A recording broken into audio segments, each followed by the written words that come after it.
up on FYI. Did world leaders come up with a plan to save our planet? And we head to Bogota to see how South America is tackling the climate crisis.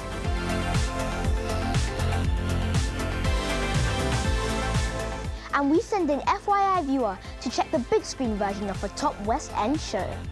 I'm here at the red carpet to meet the stars of Matilda the Musical.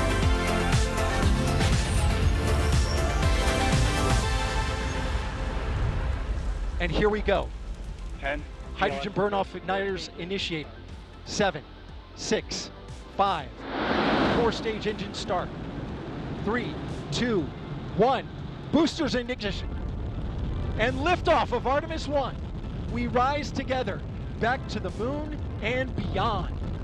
Finally, after 3 attempts, NASA's Artemis 1, the most powerful space rocket in history, blasts off on course to the moon.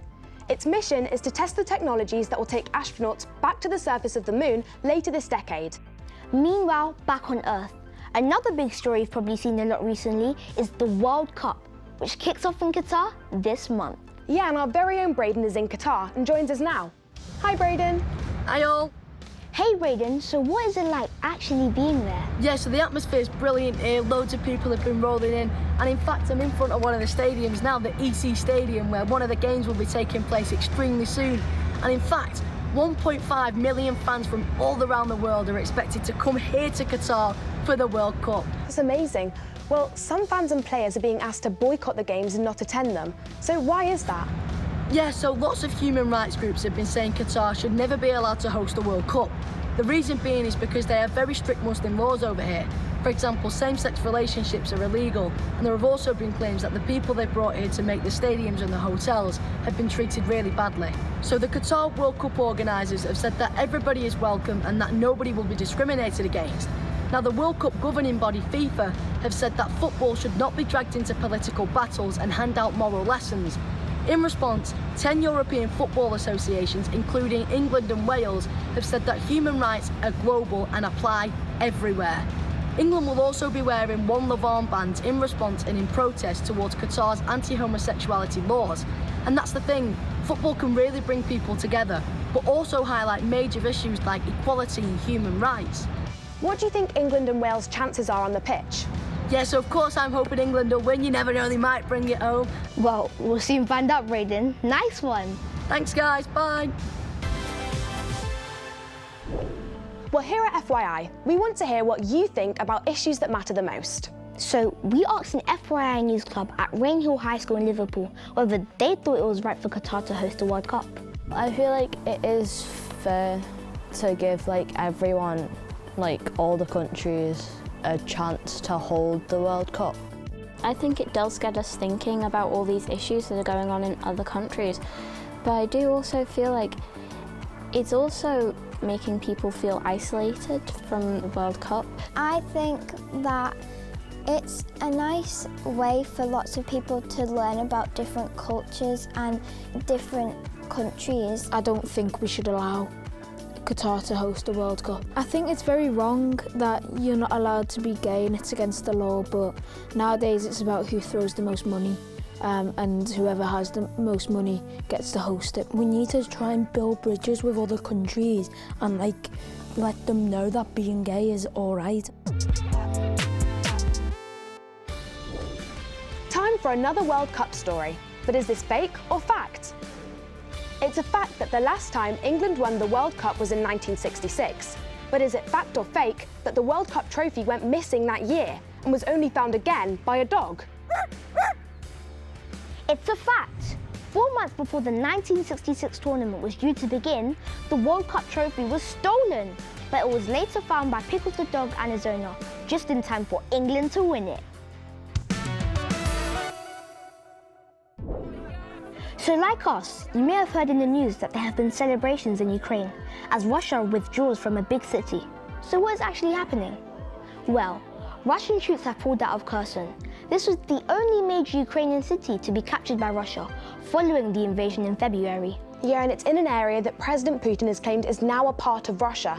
So this is a major setback in his plans to take over the country. But does this mean the war's nearly over?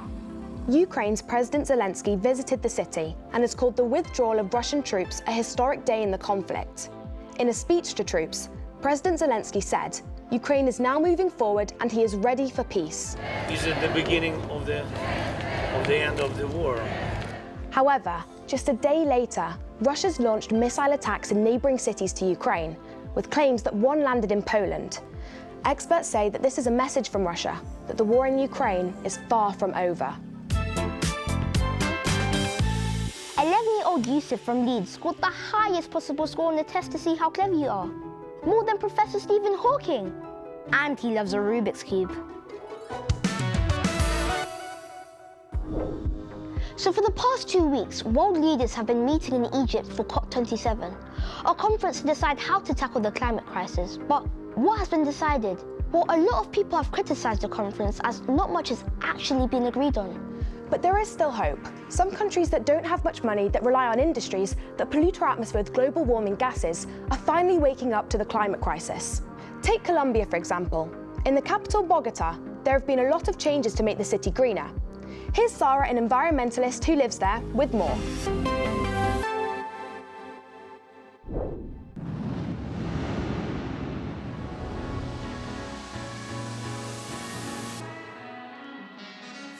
Bienvenidos a la capital. Welcome to the capital city of my home country, Colombia. Esta es Bogotá. This is Bogota.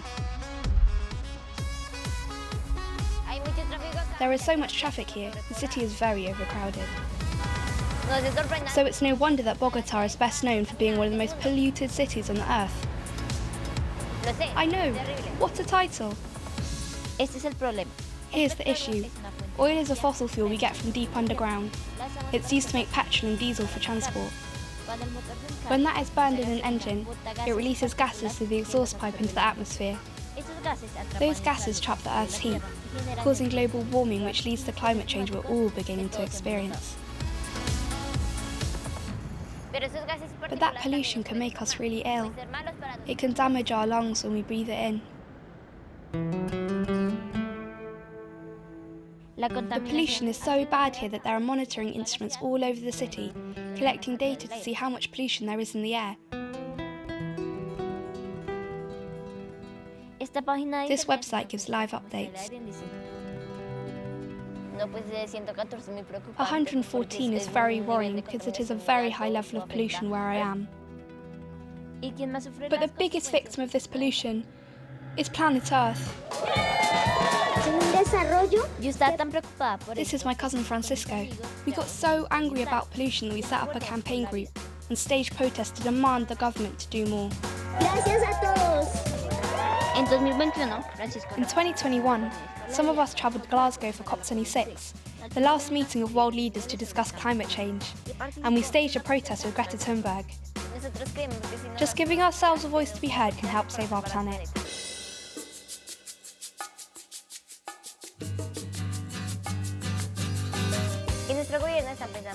And our government is listening now. In the last few years, the authorities have spent hundreds of millions of pounds making transportation in the city cleaner. And we got a say too. The authorities asked residents for their ideas at meetings and in surveys. We asked for cable cars to take us across the city. We can now travel 7 miles without the need to drive or get a bus across the city down below. We can also avoid dangerous areas where there is crime. We asked for cleaner buses. Bogota now has the second largest fleet of electric buses in the world, 1,485 of them. And we now have the longest network of cycle lanes in Latin America, and they will keep making it longer until it reaches 550 miles of cycle lanes.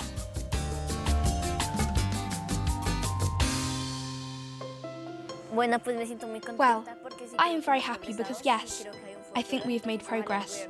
Yes, I think there is a better future, so hopefully the government will support the city to be a greener city, and that helps the environment, but it also helps us. Thanks, Sarah. And for more amazing climate change beating ideas, check out the Sky Kids documentary, COP27 6 Ways to Save the Planet. Available right now on Sky Kids and via our webpage, first.news/FYI. So, FYI FYI gets access to big stars of films and dramas. But with Christmas coming up, there are loads coming to big and small screens, including Matilda the Musical. Yeah, and FYI viewer Kiana told us that she loved the musical and wanted to know what the film would be like. So we got her a press pass to the premiere to find out.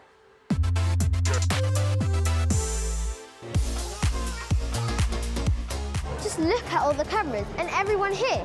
It's packed. I've never seen like a celebrity or an actor in my life. I'm so excited to see Emma Thompson. Everyone knows her and she's like so famous. Once upon a time, there was a little girl who was trapped. The movie is a musical about Matilda, who is a young, gifted and extremely intelligent 5.5-year-old girl who struggles with the stupidity of her family. Get to bed, you little bookworm. In the film, we find out that Matilda has magical powers and her school is run by a nasty headmistress called Miss Trunchbull, played by Emma Thompson. Matilda Wormwood. Criminals like you need a real lesson. Now, imagine being a young actor and landing a role in Matilda. I wonder what it was like working with Emma Thompson. Unbelievable, a dream come true. She even brought a ice cream truck to set one day so we could all get ice cream. It was just a dream come true and I just felt so grateful for all of the opportunities. Miss Trunchbull, she's like really horrible. But why do you think she's horrible? They've become that because they're protecting themselves from something, and it's usually something that someone has been terrible to them. That's not an excuse to become terrible and say, well, I had terrible things happen to me, but that's what happened with Trunchbull, I think. What comes across even better on the big screen is Matilda's special powers and her incredible courage. Obviously, Matilda can move stuff with her mind, but her superpower, I think, is courage. Her having loads of courage and being brave and being able to stand up for herself even though she's only young. Matilda Wormwood. And the writers behind the film and the musical say that Matilda has a powerful message. There was an attitude that kids didn't matter as much and they should shut up. Whereas now I think we listen to kids, and I think that's right, we should listen to people, you know. Some of my teachers were amazing. I got Mr. Keenan, if you're out there, he was amazing. What superpower would you have? I think I'd like to know everything. I'd like to be like human Google. It's been amazing meeting all the actors, especially the ones that are my age. And if you love the stage musical version, you will love this. Big thumbs up from me. Thank you, FYI. Nice one, Kiana. And don't forget, if you want to report for FYI, why not get your teacher to set up an FYI news club at your school? It's easy. Just head to our webpage for details. You will also find lots of amazing reports there from FYI, like our Kidversations, where we discuss the big issues. As it's anti-bullying week, why not check out our Kidversation with victims of bullying who give advice on how to deal with it. It's also available on Sky Kids On Demand. Amesbury School in Hindhead sent us this amazing video which they made for Anti-Bullying Week. They hope it will remind us to reach out, speak up and be brave. See you next time. Bye! Say what you want.